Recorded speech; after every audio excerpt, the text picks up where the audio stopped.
So, Carla, astrophysicist? I know, right? It's funny because I found myself playing, and I have been, I was always an academic growing up, but I have now played a neurosurgeon, a contingency analyst, an astrophysicist, and in Snake Eyes, this Brian De Palma film, I was also, I believe I was in fact a rocket scientist. So, so I've got everyone fooled that I'm actually somewhat intelligent. But yes, yes. So, how does the story catch up with you? Well, exactly.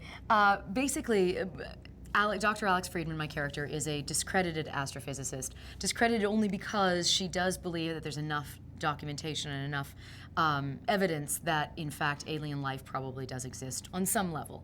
I don't think she imagines little green men or certainly people, entities that look like teenage children. But I think she does think there is some sort of life. And so this was Andy Fickman, our director, who also has done many drafts of the script. He based this on a particular.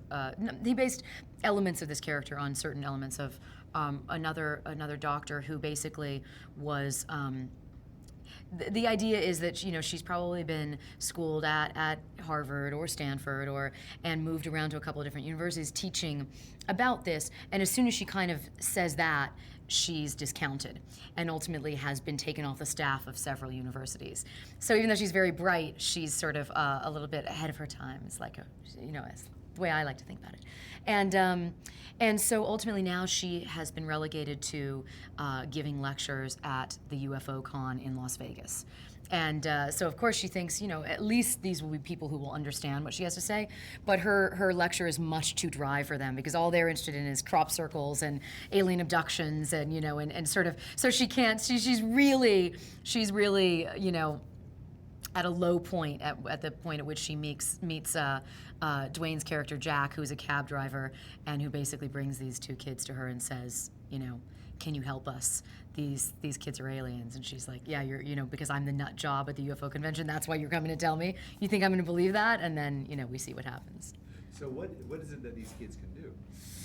Well, I don't know what I'm supposed to reveal, but, obviously, it's interesting because I have to say, and this does answer that question. I can never answer a short answer. But I did a television series called Threshold that was based on, it was about alien life coming to planet Earth. So I did a ton of research at that time and some additional research for this, but I really actually ended up knowing a lot more about that world than I did before. And one of the things has always been that anybody who believes that this could happen says is if they are so intelligent, if they are so much more intelligent than we are, why would they come with an armada of spaceships? Why would they come like we think they would come? The sort of the popular thing right now is that they would come and actually shift our DNA, or there's all sorts of other ways that. So in this case, if we're assuming that they're very advanced, they've come in the form of these beautiful blonde teenagers who everybody wants to help. And Seth can phase, so he can sort of, his hands can move through things, which is one of the things that happens when I start to think perhaps they're either magicians or he's telling the truth. And Sarah can read minds, so you have to be careful what you think around her. So Dwayne's character Jack brings these kids to you. Yes. And says, help us what? Well, he is a cab driver, and he's picked me up from the airport. We don't know each other at all, but I'm basically the only person he's ever met in his life who has mentioned the fact that she is, believes in alien life, and she's in fact giving a lecture, and she's a doctor. So at the point at which he feels like he can't help them anymore, he doesn't know what to do, he all of a sudden thinks of this woman, and so he goes to the lecture, and they catch me right after I've had a terrible lecture, and ultimately he's he sort of just says, I don't know what to do, can you help? And once I realize they are in fact real, I bring them to, Gary Marshall plays a really wacky scientist who has always been on the opposite side of debates for, with me, and sort of been the one who's just a total I mean, you know, a conspiracy theorist. He thinks aliens will eat your flesh, you know. But he is the one who knows. He has all the intel on every sort of possible alien sighting. So I reluctantly have to go to, you know, not quite the enemy, but you know, and sort of humble myself and ask for advice. And then you know, Jack and Alex and the two kids, we head off to try to retrieve their spaceship. So, Dwayne. Do you want to adjust something? Okay. Dwayne is he's known for his action movies. Yeah. How much action does your character see? Well, I mean, I'm sort of the brains and he's sort of the brawn, I suppose. I do have a few moments of getting to, you know, kick butt. But I think actually starting today we have a few things where I help with the sort of the 1-2 punch. You know, I'm a good, you know, distraction technique, and you know I think occasionally I might actually conk someone with something on the head. Yeah, so I have actually a little bit of action in this, but not as much as Dwayne does. So who is pursuing you?